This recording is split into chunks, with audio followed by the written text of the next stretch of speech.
Olá, pessoal. Então vamos continuar nosso assunto de sistemas de água, esgoto e drenagem. Vamos falar hoje de adutoras. Na semana passada nós vimos, nas últimas semanas, né, nós vimos o conteúdo sobre consumo, concepção e também captação superficial, né? E vamos falar de adutoras, que é a tubulação, então, que vai ligar, né, que vai interligar as unidades, né, de captação, de estação de tratamento de água, os reservatórios, né, e que também precedem a distribuição. Tá? Então, aqui a gente tem dois exemplos, né, para a gente ver o tamanho, são tubulações de grande dimensão e de diâmetro e também comprimento, muito grandes. Né? Observe que tem aqui blocos de concreto para a ancoragem dessa tubulação, né, porque ela é muito grande, ela carrega água a pressão, pode carregar água a pressões altíssimas, né? Então você precisa ancorar a tubulação.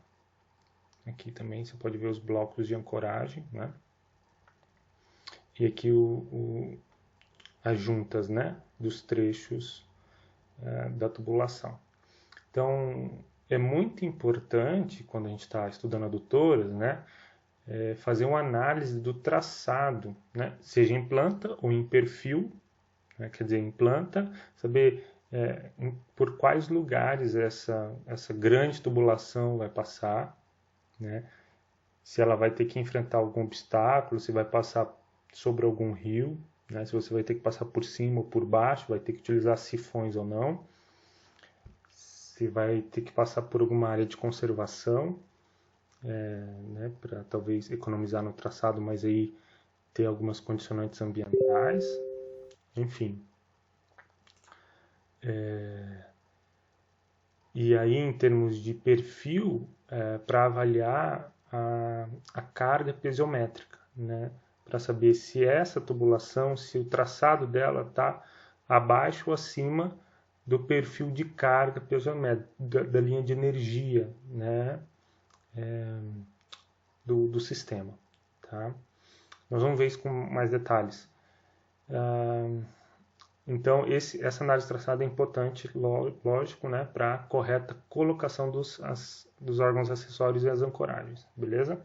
Então, órgão acessório aqui pode ser, né, uma válvula específica para descarga, por exemplo, em algum ponto do adutor, ou mesmo uma ventosa, né, que é o equipamento que você coloca para remover ar presente na adutora. Enfim, são coisas que a gente vai ter que avaliar, né, na implementação de uma adutora. Muito bem, aqui tem um exemplo, né, do reparo numa adutora. 74 bairros aqui de Campo Grande, Mato Grosso do Sul, ficaram sem água aí por um período, né, porque tiveram que fazer um reparo na adutora. Então vocês podem observar, né, a remoção do solo e o ambiente de trabalho, né, dos funcionários, como que é. Então, a classificação das adutoras. Então, a gente pode pensar nas diversas situações em que essa adutora vai enfrentar, em termos de terreno ou de desnível topográfico, né? E também em qual parte do sistema ela se encontra. Então, a gente poderia classificar da seguinte maneira. Com relação à natureza da água transportada, então a gente tem a adutora da água bruta, que vai da captação de água até a estação de tratamento.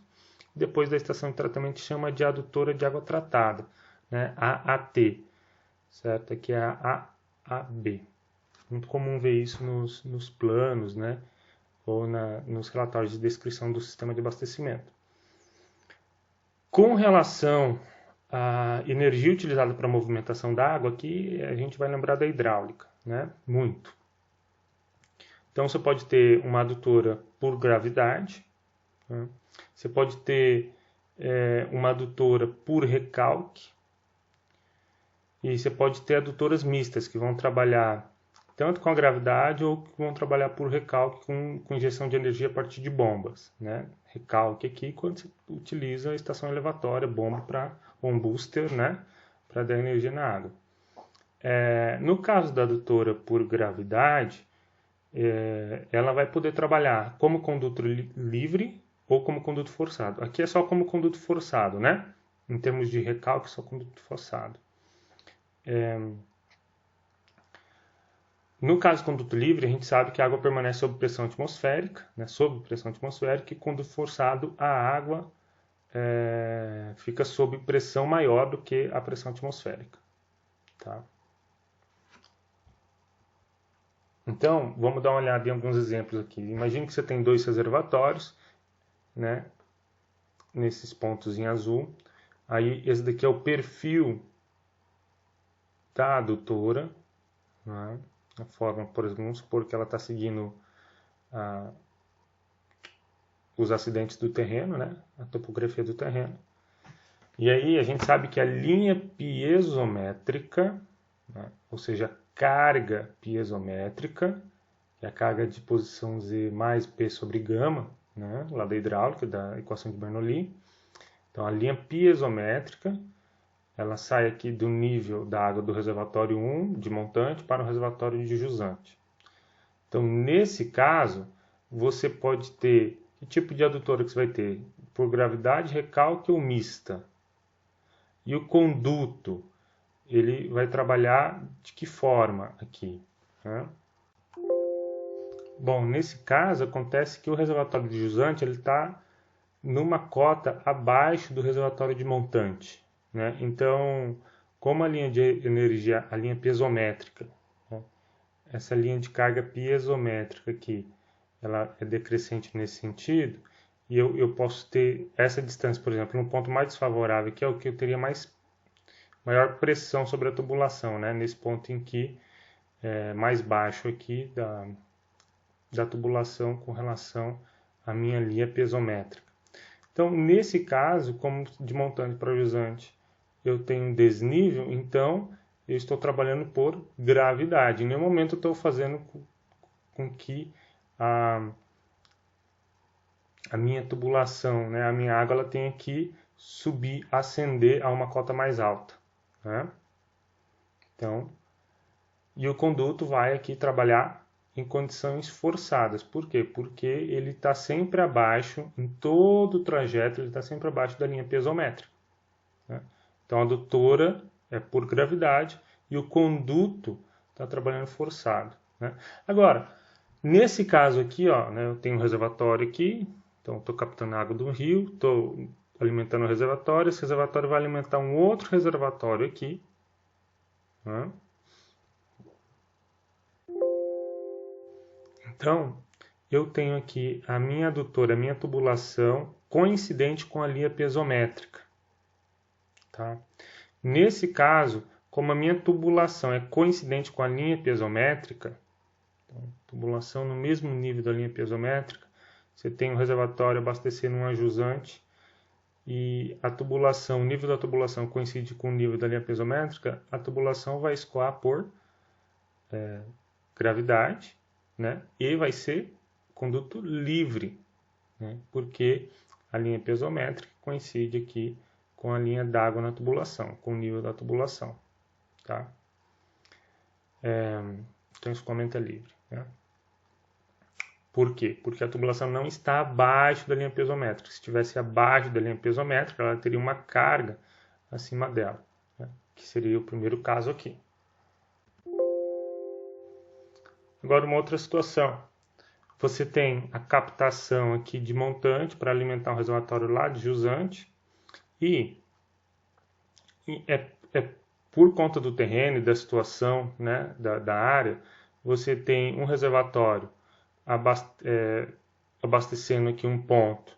Só que esse ponto, a tubulação vai levar água, né, de forma pressurizada. Então aqui você tem a linha piezométrica coincidente com a tubulação, então é escoamento por gravidade e escoamento livre.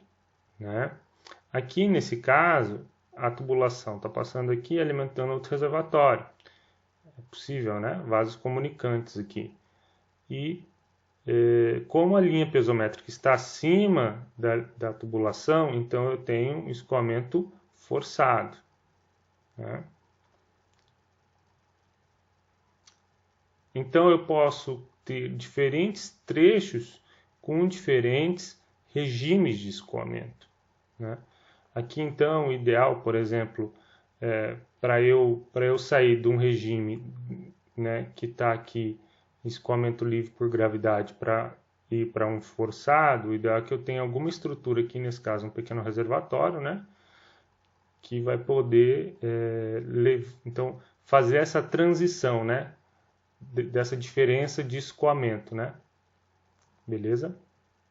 Aqui dessa tubulação que está atuando por gravidade e escoamento livre, a essa tubulação que vai atuar por gravidade também, só que escoamento forçado.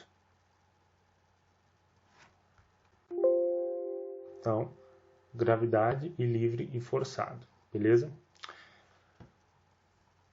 E aqui se repete, né? Os trechos, certo? Então você pode ter uma combinação, né? Aqui são outros exemplos que a ideia é a seguinte, né? Como eu estou numa cota mais baixa, eu estou aqui, a minha casa de bombas, a minha estação elevatória, e preciso levar água para um ponto mais alto. Então, nesse caso, não tem jeito, eu preciso instalar uma bomba. Então, nesse caso, é o que nós chamamos de recalque, né? E o que acontece? A água está no nível mais baixo, então a cota de energia dela, a carga de energia, é tal que ela só vai conseguir subir aqui se eu colocar energia nela. Então, colocando energia, a minha linha piezométrica sobe imediatamente. Bom, mas não basta subir só até o nível do reservatório aqui, né? Eu preciso subir um pouco mais, certo? Por que preciso subir um pouco mais? Porque ao longo do trajeto aqui eu tenho perda de carga, né, no escoamento. Tenho atrito e tenho perda de carga. Então eu preciso considerar essa perda de carga contínua e a perda de carga localizada aqui, né, nas entradas, na saída, nas curvas, eu tenho perda de carga, né, nas ventosas, nas válvulas, etc., nas entradas e saídas de reservatório.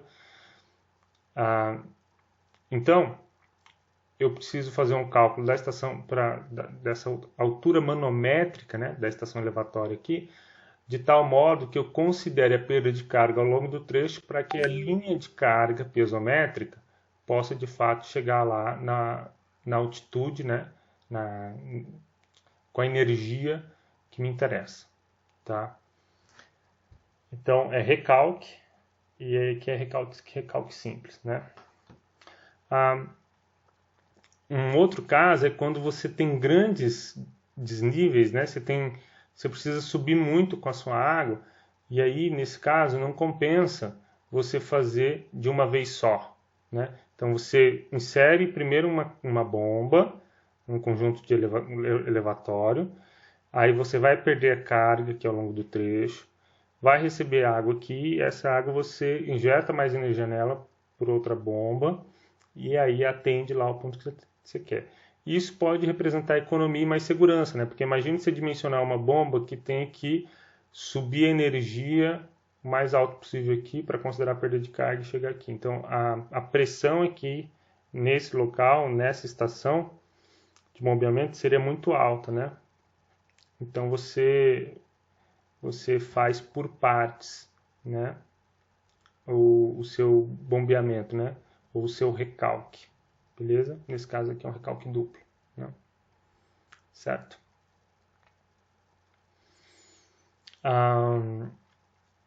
Aqui é um outro exemplo interessante, que é o seguinte. Você tem um acidente no terreno aqui, você quer o seu reservatório de distribuição de água está aqui, vai alimentar a rede da cidade.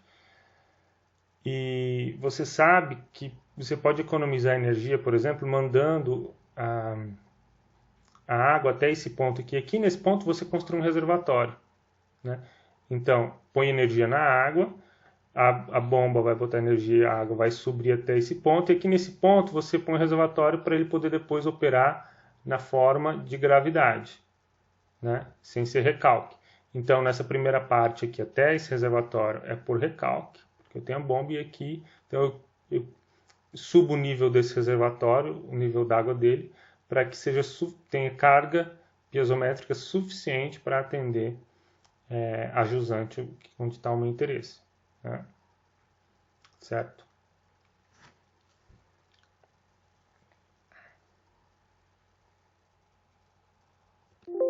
Aqui a gente tem um exemplo, né, de um canal que transporta água, que é um processo de adução de água, né, dentro do projeto do São Francisco, né, da transposição do São Francisco. Esse aqui é o canal da integração e chão das águas, né. Aqui nós temos mais um exemplo aí de uma obra de adutora. Então, para a gente relembrar e falar sobre vazões de dimensionamento e período de funcionamento da adução, né? Lembrando, a gente tem então a captação e a adução até a ETA, e da ETA a gente tem a adução da água tratada para o reservatório, né? Lembrando que a gente faz o cálculo até a ETA considerando apenas o K1, né? Até o reservatório também, e depois K1 e K2, né? Isso daqui essas equações aqui que nós vimos na aula anterior valem para 24 horas, né? Em um dia, certo? Agora, se você tiver um período de funcionamento menor do que 24 horas por dia, o que vai acontecer? Você vai ter que aduzir maior vazão, né? Porque se em 24 horas você tem que aduzir uma vazão específica para atender essa rede de distribuição, uma determinada vazão, ora, se você diminui o tempo de funcionamento do seu sistema, o que você vai ter que fazer? Vou ter que passar mais água em menos horas, né? Então, aí, na verdade, você vai ter que aumentar a sua vazão, certo? Em aduções por recalque, o funcionamento é de 16 a 20 horas por dia e não 24 horas, tá? E aí, claro, o bombeamento, o ideal é que você faça o bombeamento fora do horário de pico, né? Para diminuir o consumo de energia e, portanto, diminuir o custo, né? Então, esse horário de pico aí das 17 horas, né? Esse horário da noite, 17, 18, 19, 20 horas. Então, você economizar nesse horário. Então, bombear fora desse horário, por exemplo.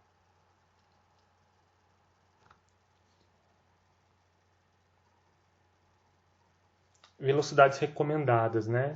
Para dimensionamento das canalizações. Então, a faixa recomendada para sistema de abastecimento de água no máximo, né, velocidade de 0,6 mais 1,5 vezes o diâmetro, tá? Diâmetro interno da tubulação. Seria a velocidade máxima, tá? Com a velocidade aí menor que 3,5 metros, tá? 3 metros e meio, 3,5 metros por segundo. Isso para sistema de abastecimento, né? Para instalações hidráulicas prediais, né? De acordo com o NBR 5626, a velocidade máxima deve ser de 3. Lembrar de algumas recomendações sobre velocidade também, que velocidades baixas e velocidades altas, né? Quais são as consequências? No caso das velocidades baixas, ou seja, abaixo de 0,6 metros por segundo, você pode ter aí o problema de incrustações, né? Bom, nesse caso, se você tem incrustação, né? Olha esse caso aqui, né? O tubo novo, o tubo incrustado, né? E depois tem um processo de corrosão, por exemplo. Então, olha como que fica uma imagem, né? Tem incrustação no tubo. Das partículas e dos sólidos que o tubo transporta. Então, o que acontece aqui é que você tem uma redução da seção de escoamento, né? Então, uma redução da área da seção de escoamento vai fazer que você diminua a vazão sendo transportada. Quer dizer, você está transportando aquela vazão numa seção menor, né? E então você tem um aumento da perda de carga, certo? Então, isso é ruim, né? Porque se você planeja o sistema para considerar uma determinada perda de carga, você acaba com esse tipo de incrustação, esse tipo de problema, perdendo carga e aí pode prejudicar o abastecimento a jusante. Você tem da retenção de ar na tubulação a velocidades baixas, baixa eficiência de escoamento para remoção de ar e outras partículas. Tá? Então são as consequências de velocidades baixas na tubulação. Para velocidades altas, né, você pode provocar cavitação, você pode ter golpe de ariete mais intenso, né? e você também pode aumentar a perda de carga. Tá? Muito bem. Então, vamos relembrar um pouco como é que a gente faz análise hidráulica, né? Ou dimensiona uma tubulação de adução, uma adutora. Né?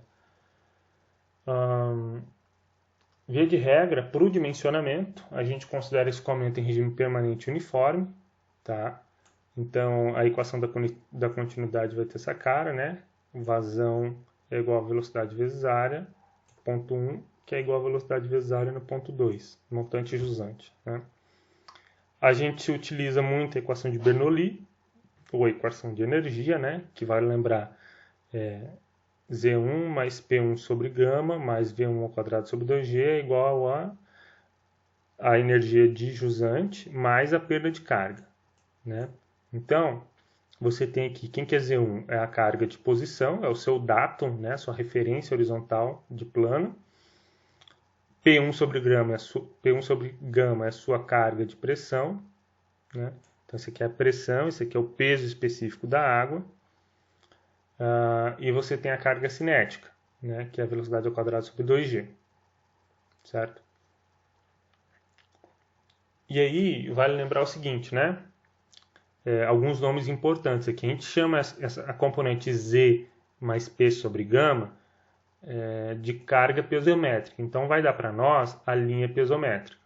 Se eu considerar a parcela V quadrado sobre 2G, então esse conjunto todo a gente vai chamar de linha de carga, tá? Ou linha de energia, tá? É claro que tudo aqui é energia, né? Ou tudo é carga, tá? Mas a gente acaba adotando esse nome aqui.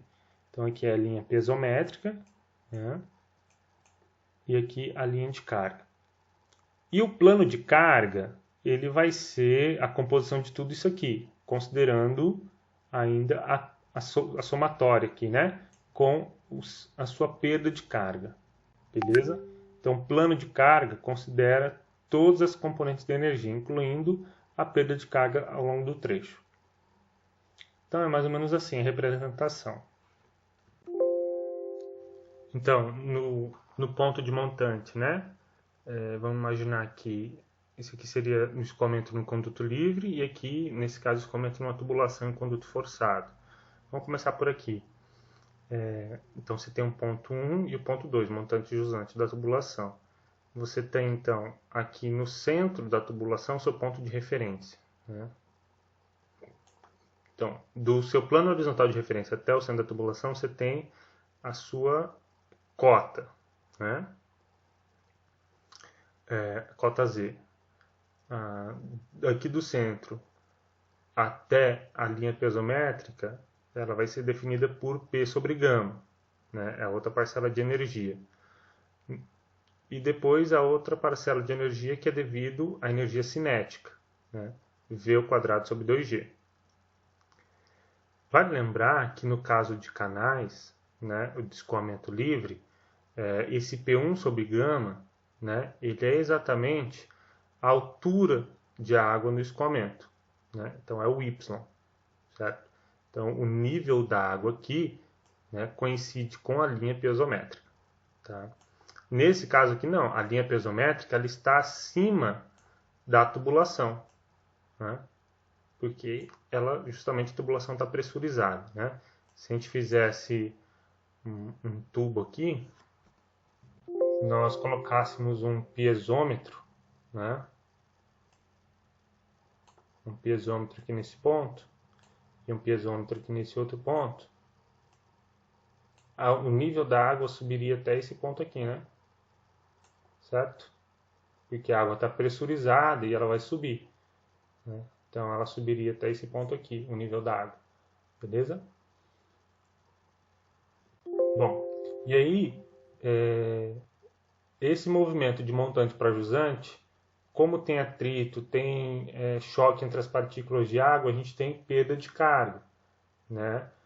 Essa perda de carga é representada aqui pelo ΔH. Né? pelo ΔH, beleza? Tá, o raciocínio é o mesmo e vale aqui para o escoamento livre, né? Então, lembrando as equações que a gente utiliza, né, para cada um desses escoamentos, tá? Então, para perda de carga distribuída e para perda de carga localizada. Vale lembrar que a perda de carga localizada por algum dos elementos ou equipamentos, né, específicos que são utilizados dentro do sistema, né? Saída de reservatório, válvula, curvas, T's. Então vamos lá, para perda de carga distribuída, ou seja, a perda de carga que ocorre ao longo do canal, né? Ao longo desse trecho aqui, eu vou ter perda de carga, né? E aí, quanto que é essa perda de carga? Qual a equação que eu utilizo para calcular ela? Bom, para condutos livres, né, a gente utiliza a equação de Chezy e a equação de Manning, né? Normalmente se dá preferência para a equação de Chezy, e para condutos forçados, embora a gente utilize muito a equação de Manning, né? Certo? A equação de Manning tem um probleminha de unidade, né? Do seu adimensional. O seu adimensional não é bem um adimensional, ele tem uma certa dimensão lá. Então, tem um pouco aí de uma crítica, né? Ou você precisa fazer ali uma análise melhor da equação. Mas, enfim, é uma equação muito utilizada. Para condutos forçados, a fórmula universal de Darcy-Weisbach, né? E a fórmula empírica do Haase-Williams, que é muito utilizado, né? Mas a norma sugere a gente utilizar a equação universal da perda de carga. Tá? A gente já vai mostrar cada uma delas, né? Bom, e aí a perda de carga pode ser calculada pela expressão geral da perda de carga ou pelo método dos comprimentos equivalentes, vocês devem lembrar isso lá da hidráulica. Bom, a equação de Chezy está aqui, né? A velocidade no escoamento, ela depende aqui do raio hidráulico e da declividade, né? E aí tem um fator de ponderação aqui que é um coeficiente, né, de escoamento, que é a função da natureza e estado das paredes do conduto ou do canal, tá? Da forma dele e também da declividade, né? Recomendada pela norma, tá? A equação de Manning, o Manning achou uma relação para esse C aqui, né? Esse C vai ser igual ao raio hidráulico elevado a 1/6 sobre N, onde N é o coeficiente de rugosidade do Manning, ele varia de acordo com a natureza do material, né, da tubulação. Canais de PVC, por exemplo, tubulações de PVC que a gente utiliza bastante em água, o N é de 0,013, concreto, desculpa, 0,01, concreto 0,013. Então, se a gente pega esse valor de C e substitui aqui nessa equação, né, a gente vai chegar aqui nessa equação, que é a equação que nós conhecemos como equação de Manning, né? Se eu substituir V por Q sobre A, né, vazão sobre área, então a gente acha a equação da vazão. Agora, em termos de condutos forçados, né, então, o cálculo da perda distribuída, né, ao longo da tubulação é feito com essa, para tubos circulares aqui, né? É feito com essa equação. A origem dela é FLV² sobre D2G, né? Então, se eu aumento o diâmetro, a minha perda de carga diminui. Se eu aumento o comprimento, a minha perda de carga aumenta. Se eu aumento a velocidade, a minha perda de carga aumenta, né? A única relação aqui é, por exemplo, se eu quero diminuir a perda de carga durante um trecho, o que eu faço? Bom, vou ter que aumentar o diâmetro. Aí eu perco menos energia, né? Isso pode ser interessante quando você está dimensionando diversos trechos quer dizer, o seu trecho de adutor é um grande trecho, você pode escolher diâmetros diferentes para aqueles trechos, de tal forma que você perca menos energia na primeira parte da tubulação, né? Então você teria que aumentar o diâmetro para isso. né? Se a gente substituir o V aqui por Q sobre A e a área por πd ao quadrado, vai resultar nessa equação, né? Então F é o fator de atrito, vamos lá, né? L é o comprimento, vocês vão lembrar bem da tubulação, Q é a vazão, D é o diâmetro, G é a aceleração da gravidade, π é o 3,14, né? Só que o problema aqui dessa equação é ter que calcular o F, certo? Bom, o F vai depender se o regime for laminar ou turbulento. A gente utiliza o número de Reynolds para definir que tipo de regime é, né? O número de Reynolds é dado por VD, velocidade vezes diâmetro, dividido pela viscosidade cinemática, tá bom? A viscosidade cinemática, ela tem esse valor aqui, né, de 1,01 vezes 10 a menos 6 metros quadrados por segundo a uma temperatura de 20 graus Celsius, tá? A água a 20 graus Celsius. Então, se eu substituo aqui, eu calculo o número de Reynolds, né, tendo a velocidade e o diâmetro. E aí eu vejo se o escoamento vai ser laminar ou turbulento. Vai ser laminar se o Reynolds for menor que 2.000 e turbulento Reynolds acima de 4.000. Se laminar, eu utilizo essa fórmula para calcular o meu fator de atrito, tá? Ou o meu coeficiente de atrito, né? Se for turbulento, eu posso utilizar, por exemplo, a equação de Colebrook-White, né? O problema dessa equação aqui é que você tem o F em função dele, então é um cálculo iterativo, né? Você tem raiz de F aqui, você tem raiz de F aqui, tá? Beleza, achou o F, põe o F na equação e acha a perda de carga para aquele trecho da adutora. Bom, tem outras formas de calcular o F aqui, né? Que você faz um cálculo direto. Então, a equação de Swamy-Jain, né? Ele dá o F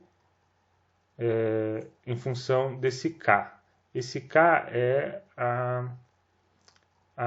a espessura, né, da rugosidade da parede, da tubulação, tá? Aqui às vezes aparece um Ezinho também, né? Nesse caso aqui a equação está com K. Então K sobre D, né? Normalmente é um parâmetro que a gente utiliza para entrar nos gráficos, certo? Então você tem, por exemplo, o diagrama de Moody, né, que é muito utilizado para isso, para a gente calcular o F. Então essa equação aqui do Swamy e Jain, ela é válida para esse intervalo aqui de Reynolds e K sobre D, ou E sobre D, né?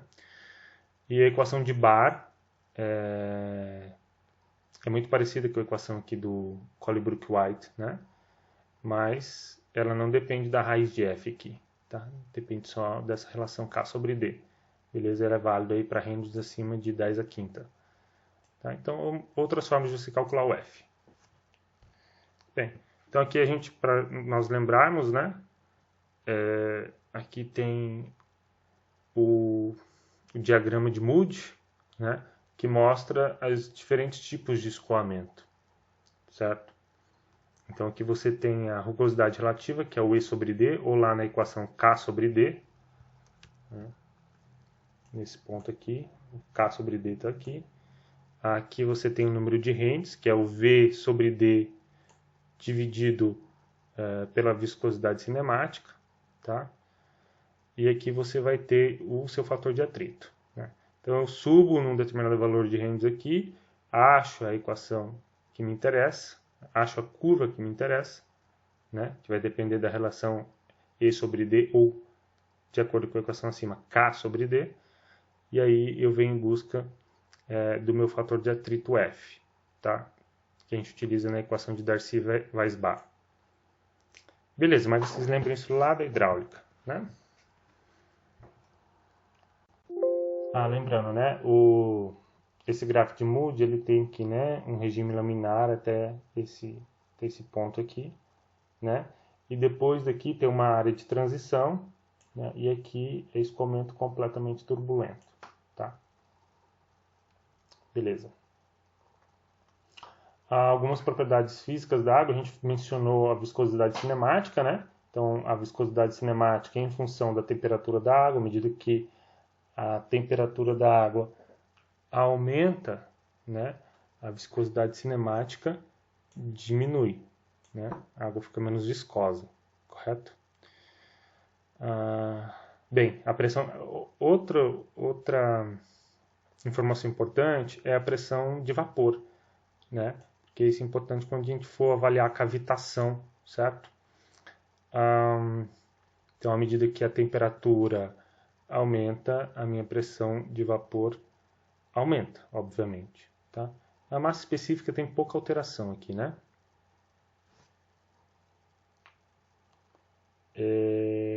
Beleza, isso aqui é uma tabela lá da NBR 12215. Bom, para os condutos forçados, além da equação de Darcy, Weisbach, a gente tem muito utilizada a equação de Hazen-Williams, né? Então, a perda de carga unitária, J, né? J é a perda de carga unitária. Então, J é igual a perda de carga ΔH total do trecho dividido pelo comprimento do trecho, né? Ou seja, quanto de energia em metros eu perdi para cada metro de comprimento de tubulação. Então, unidade é metro por metro. A equação é 10,65 vezes Q elevado a 1,85 dividido por C elevado a 1,85 e dividido por D elevado a D elevado a 4,87, né? Que aqui está tudo multiplicando, por isso que o expoente está negativo. Claro, eu posso expressar essa equação do Hazen-Williams em função da vazão, então eu passo, né, isolo a vazão, ou, né, também posso expressar na forma de velocidade, conhecendo a área, certo? Aqui para nós o valor de C, que é o coeficiente de Hazen-Williams, né? Ele depende também do tipo de tubo, né? E também da conservação do tubo ou da idade dele. A gente sabe que à medida que o tempo vai passando, esse coeficiente ele vai ficando menor, né? Aqui a gente pode perceber isso, 140, 135, 130, né? Para PVC, por exemplo. Beleza? Então, o problema dele ele ser menor ao longo do tempo, ou seja, ele vai, né? A tubulação vai se desgastando, então isso vai gerar maior perda de carga ao longo do tempo, tá? Então, normalmente sugere-se, né, o valor aqui de 130. Aqui nós temos uma outra tabela, né, para valores de C. Aquela tabela anterior era resumida, aqui está mais completa, né? Basicamente utiliza mais PVC, né? Mas observa que tem vários tipos de material, né? Aço, ferro fundido, latão, madeira, né? Em tijolos, né? Beleza? Bom, e as perdas localizadas? Como é que a gente calcula? Né? O nosso interesse não é só calcular a perda contínua a partir das equações anteriores, mas também a perda localizada, né? Então, quando você tem uma ampliação gradual da tubulação, você tem bocais, você tem comportas, você tem cotovelo, você tem curvas, você tem junção, você tem válvulas, você tem perda de carga, né? Porque vai aumentar a perda de carga no seu canal, você vai ter atritos, vai ter diferenças de velocidade na passagem da água por essa peça, então você vai ter perda de carga. A perda de carga localizada, ΔHL, calculada em função da energia cinética, né? V² sobre 2G, multiplicado por um fator aqui. Esse fator da perda de carga localizada é tabelado, né? Como a gente pode ver aqui. Beleza? Então é só, né? E a gente vai somando, né? Se eu tenho uma ampliação gradual, eu tenho 2 cotovelos, eu tenho 3 curvas, eu tenho 2 válvulas. Então eu calculo a perda de carga de cada uma delas e depois somo todo mundo para verificar qual que é a total de perda de carga localizada. Uma outra forma de entender a perda de carga localizada, então tem mais uma tabela, né? Uma outra forma de entender a perda de carga localizada é utilizar o método complemento equivalente. Quando você transforma aquela perda de carga localizada como ela fosse equivalente a uma perda de carga distribuída.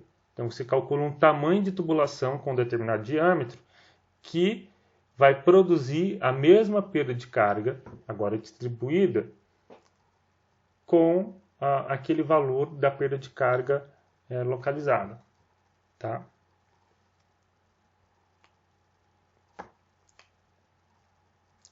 Então, comprimento equivalente em metros das principais peças especiais para diâmetros comerciais mais usados para tubulação de PVC são essas aqui. Né? Então, por exemplo, para cada um desses diâmetros, 20, 25, 32, 160. Né? Para joelho, você tem uma perda aqui em diâmetro de 25, 1.20, joelho de 90 graus. Um registro de gaveta aberto, né, de 0.2. Então, tem nos livros diversas tabelas, né, que vão indicar para nós essa perda de carga, esse comprimento equivalente em metros. Tá?